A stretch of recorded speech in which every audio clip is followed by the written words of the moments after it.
Praise the lord. నేటి దిన వాగ్దానము. ప్రభువు తన వాగ్దానమును గూర్చి ఆలస్యము చేయువాడు కాడు గాని ఎవరినూ నశింపవలెనని ఇచ్చయింపక మీ ఎడల దీర్ఘశాంతము గలవాడై ఉన్నాడు. 2 పేతురు 3వ అధ్యాయము 9వ వచనము. తన ప్రజలు దేవుని తట్టు తిరగాలని కోరుకున్న ఇంకొక వ్యక్తి గురించి చదువుతాం.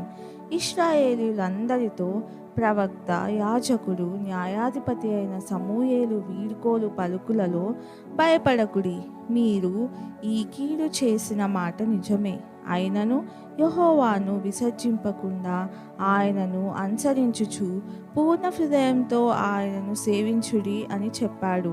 కీడు చేయడం నుండి తిరిగి పూర్ణ హృదయంతో దేవునిని వెంబడించమని పశ్చాత్తాప వర్తమానం తెలిపాడు.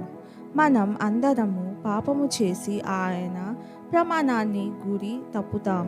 కాబట్టి మనం పశ్చాత్తాపపడాలి, అంటే పాపం నుండి మరలి మనలను క్షమించి ఆయనను వెంబడించడానికి శక్తినిచ్చు యేసు ప్రభు తట్టుకు తిరగాలి అని అర్థం.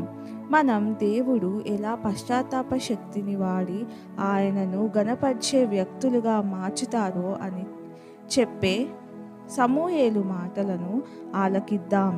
ప్రార్థన. ప్రియమైన దేవా, నిజమైన పశ్చాత్తాపానికి నడిపించండి.